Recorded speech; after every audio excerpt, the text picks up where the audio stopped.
Yeah, we're excited to get back to work after a open week, and excited to see our kids this afternoon and get the week started off right, preparing to go to Baton Rouge to play a very difficult opponent. I think their offense is the most explosive that I've seen in a long, long time. I wasn't coaching when they had their run with Joe Burrow and them, but this quarterback, if he's not in the Heisman discussion, there's a problem. But he's playing at an incredibly high level with dynamic receivers, and there's not a weakness on that offense, and it's impressive to watch. And so it's going to be a great challenge for our kids and a great college environment, and I'm excited as heck about it, and I know our kids will be. Hopefully, I hadn't seen them yet, but and hopefully we can get healthy and go to Baton Rouge and find a way to compete against a really, really, really good football program.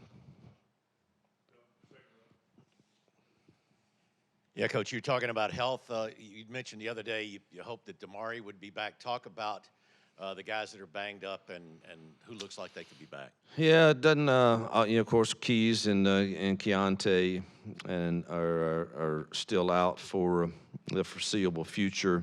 Messiah, unfortunately, is done for the year, which is a blow to us defensively for sure. Jalen Simpson, I think, will go. He's day to day. He said he's feeling better each day, so I'm hopeful and expecting that he will go. Doubtful on Damari, and Malcolm Johnson is a day to day guy too. So of the guys we have remaining, that's kind of and Var's questionable also, but he's having an issue with his elbow that just can't get straight. So. That's where we are. It's next man up, and we got to get some of these younger kids to play more consistently. We worked on that hard last week in the open week, and they got a ton of reps.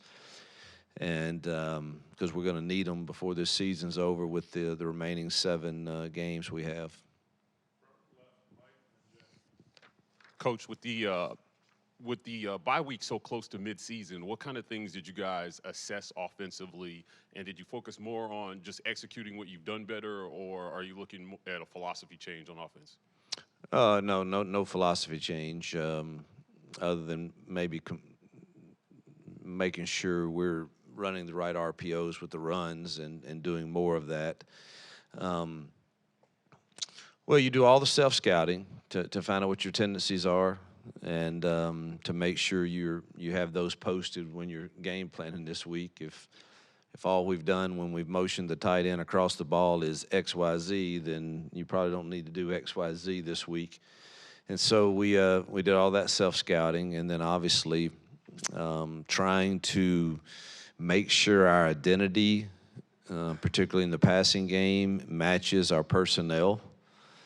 And whatever we feel strongly about in that, then let's do it over and over and over and over and over again until we are really, really confident and really, really good at that.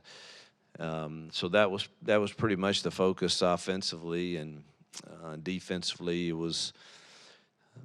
So if you go to the Georgia game, we really hadn't talked since after the Georgia game, I guess. But if you go to that Georgia game, there literally are 10 plays that made a difference in that game, or we easily could have found ourselves on the other side of that outcome. And in those 10 plays, I think 6 of them are on us coaches. And 4 of them, our kids should have.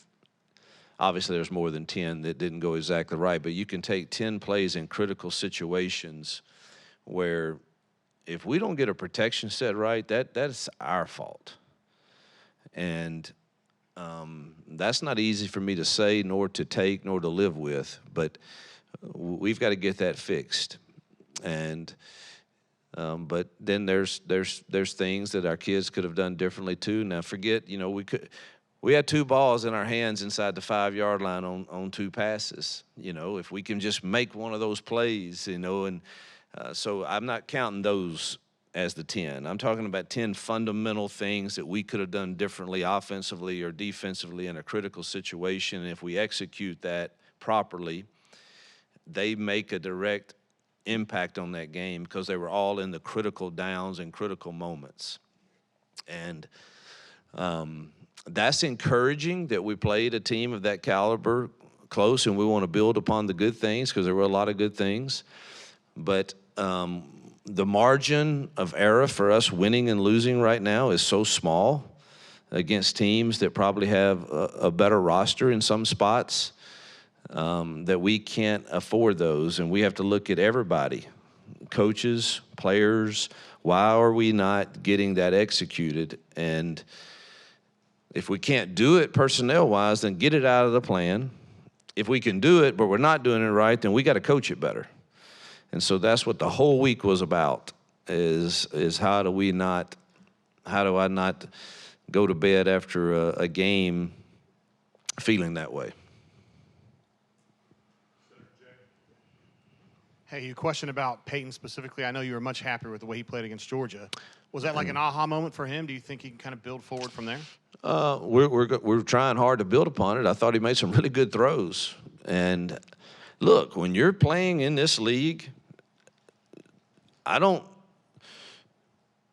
maybe LSU, but even them, the DBs are in position. You don't find very many where you're just running wide open. You'll have a few of those in blown coverages from time to time, but there's going to be some contested catches.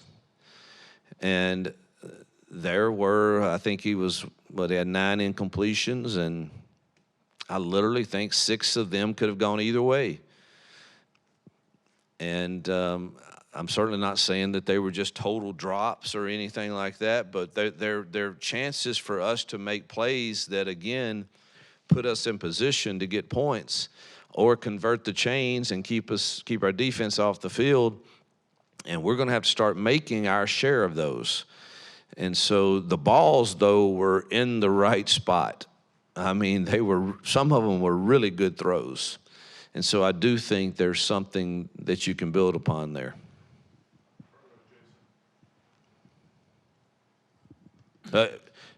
Never mind. I don't belabor the point. I'm trying to get over that. I'm trying to put it in the past, and you keep bringing it up. But, I mean, I wish you could see the film. But you got Rivaldo running wide open for a touchdown if we just set the protection right. And, heck no, it wasn't on Peyton. That one was not on Peyton. That one's on us. And that's what's hard to take.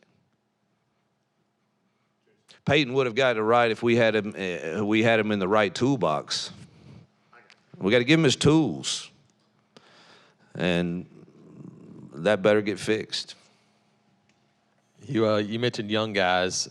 Any of those young guys at wide receiver that you think are ready to maybe get more of a shot, maybe help out more as you come out of a bye week? They all have a shot, but you got to produce. And I know that one of the things we do during the open week is we call all of our parents. I think that's a great practice to do, and you have to be prepared. You're hearing the good and the bad, but I think that's healthy, and I think that's good, and they know we care. And but any of those discussions that turn that way is usually around obviously playing time, and it's just part of you just keep competing. But at some point we have to have production at whatever position it is, and I'm excited to see our kids compete this week and see some guys hopefully make some plays. Hugh, you were talking about self-scouting and evaluating during the off week. What was the thing you probably learned the most about your team through that process in the off week? Well, I'm probably not going to go into that. There were some definite tendencies for sure in 5 weeks of playing that, certain motions or certain sets, where the ball is being run in those sets. Is it heavy to the tight end, away from the tight end? Those type things you're always looking at. And then defensively, are we too high of a tendency on, certain coverages on third down in particular where somebody can have a great plan for you. That's probably the most thing you look at defensively, because every week your defensive plan is so different based on what you're seeing. But third downs, we usually are creatures of habit. And our third down is short offensively, had to have attention put to it. With Messiah going down, how important is Keldrick going to be over the next Vital. 7? He and Walker are going to have to, just, share more snaps. And, I think when you, again, looking back, you see, our kids are playing so hard. And it makes me proud of them. But, Marcus Harris, he just played his guts out. But he's having to play too many snaps. And you look at dang Georgia over there, and every dang time we sub, there's another 6 of them that come in. And it shows in the fourth quarter. And it truly hurt us when Jalen Simpson went out in the fourth quarter. To that point, I believe I'm right in saying Bowers had 2 or 3 catches. And, when Jalen went out and we lost our best bracket guy, it hurt us. And so that's where we've got to continue to create depth through the current young kids we have, and obviously through recruiting. But we just don't. Marcus and some of those guys are having to play just too many snaps. And losing Messiah certainly doesn't help with that, because now we've got to but, we need one of these young kids are going to have to give us some snaps, Bobby, D. Reed, some of those guys, somebody's got to give us some help in there. You mentioned calling all the players' parents over the bye week. Just kind of roughly midway through this first season in a new job, kind of what feedback did you get from that, and as you are, at this new program? Yeah, let me make sure I clarify. It would be impossible for me to personally call all of them. So the position coach and that staff, their assignment was call everyone and then get me the ones I need to touch base with. And so the feedback was they love our Monday meetings. They love the teaching series that I do. They love the energy that they feel, that their kids feel. They feel like they're cared for. So I thought all of that was extremely positive. And obviously they, want to see their kid get their share of playing time. And I think that's a process in this world. And it's one that I think we need to keep sight of in the changing of times, even though everybody would like to have theirs right now. And it just doesn't work that way typically for most. And that's a lesson for life that I think will prepare them more for life than if they had it their way every single time and it was easy. That life's not easy, and neither is earning your time to play at this level of football. It's not easy, and it shouldn't be easy.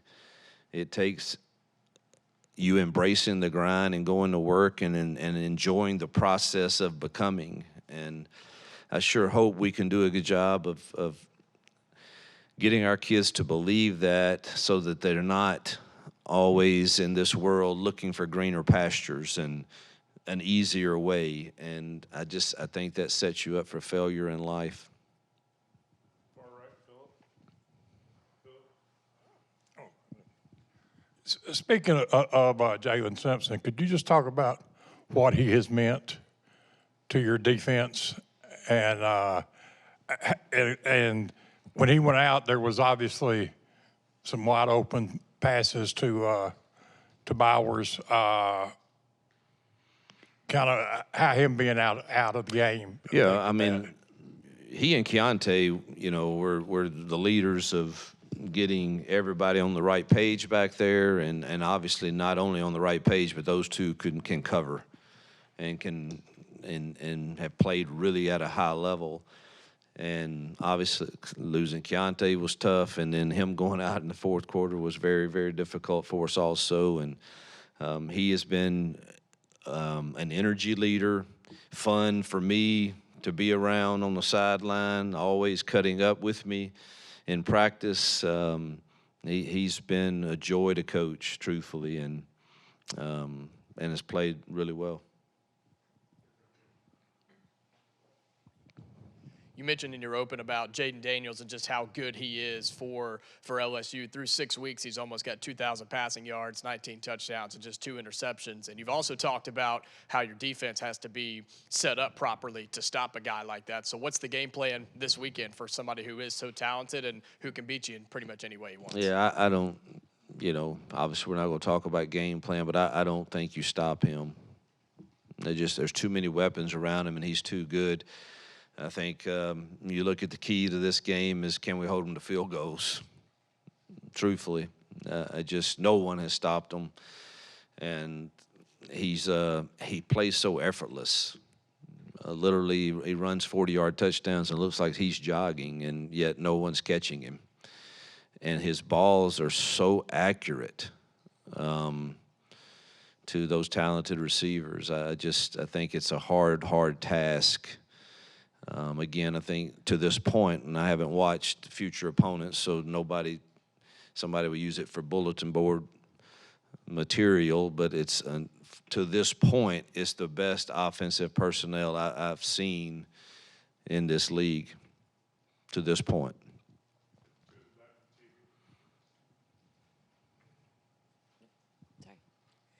Hey, Coach, with the idea of getting players to take what they do in practice, their efficiency and productivity, what's the key to building that confidence to get it on the field? Obviously, I know you've been working on that, but what's been your philosophy on making sure that transition, when you see it happen day in and day out in practice? Positive reinforcement is good. Also, their ability to handle the truth from a coach without it becoming, in their mind, something that's personal. Hear what I say, maybe not how I say it sometimes. I don't rant and rave, but I can get pretty passionate in my direction on things sometimes, and so can other coaches, I'm sure. But just hear the message, and but at the same time, that message should also be heard if things were done correctly. And that's a balancing act, and not the easiest thing for coaches, probably not the easiest things for parents. We're really good at don't, why, and not, man, way to go. You did great. You made me proud. And so I think that's a balancing act there, but nothing builds confidence as much as having success on a Saturday. Hey, Coach, with you headed to Baton Rouge this Saturday, I know you've coached there a handful of times when you're at Ole Miss. What makes Tiger Stadium unique, and what makes it such a difficult atmosphere to play in? Great place to play. SEC environment. Obviously, their fans are into it. Saturday night there. I love hearing Calling Baton Rouge from Garth Brooks before the game. I think that's a neat experience, and I try to stay out there to hear that. And I like hearing the announcer say, 15 minutes, the sun will set in the western sky, and it will be Saturday night in Baton Rouge. And, man, we get to go represent Auburn in that environment. And it's a tough place to play, but so is Jordan Hare, and so are many others. And that's, again, why you come to this. And a quick story, Johnny Vault, who I have great respect for, before he passed, said to me, he was laying in his bed, and I went to visit him, and he says, Coach, just so you know, you have never truly been the head coach at the University of Mississippi until you beat them Bayou Bengals in Baton Rouge and stood on the bleachers and let their fans know it. And so I know what it meant to a lot of coaches to go play there, and he might have said it a little differently than I just said it right then, but it was that this is a special place to play for many coaches that have experienced it there. Coach, following up on the environment in Death Valley, you're no stranger to playing there. Are you guys doing anything special in practice to prepare for the noise that the players are going to encounter and getting calls in such a raucous environment? Yeah, I heard this was a new thing, but it's actually not. We will have it as loud as we can get it on the practice field, and it'll be playing "Hold That Tiger," whatever the fight song is, and we will have a couple of different plans for cadence, just in case.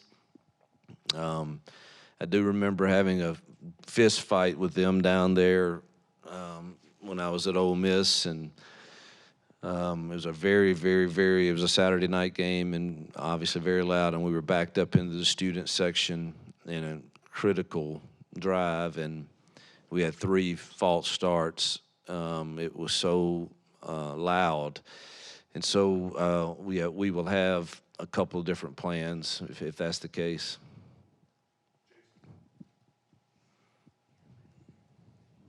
You talked about identity. You guys were able to run the football against Georgia, and running backs had a good day against Texas A&M. How much of an identity build has that been for this team, especially the last 3 or 4 games? Yeah, I feel like we can do that fairly well. I don't know where we stand and all that, but we're pretty efficient. But I do think you have to be balanced to win big games, and that has been the challenge for us to this point. But there's no question, I feel like running the football helps. We've got to shorten this game now. This is the last 2 opponents that have played them. Ole Miss decided to we're going to outscore them, and Missouri's, that was their philosophy also. I didn't talk to Lane, but I talked to Eli. But it was obvious that Ole Miss felt like they could do that, and Ole Miss did. Missouri was very close to doing that also, but I think their makeup is a little different offensively, and I'm not sure that that's the plan for us. We'll have to see. I want to ask you about LSU's defense. They've been in a lot of shootouts this year, but obviously got really good talent on that side of the ball with Perkins and other guys. What stands out to you about that unit as you guys get ready for them? Yeah, 0, 18, and 4 are freakish players. 5-star talents, and they may not be as deep as a normal LSU defense has been in the past, but they've still got tremendous athletes over there. And for whatever reason, they've been searching a little too the last couple of weeks, but that makes it a little harder on us, truthfully, because it's been 2 totally different plans against similar offenses. Ole Miss's and Missouri's offenses, Ole Miss may go faster and do a few more things, but they're still in similar sets, and it's 2 totally different plans in those 2 games, and so that's a bit of a guessing game for us on that. But they've got athletes over there for sure. Thank you.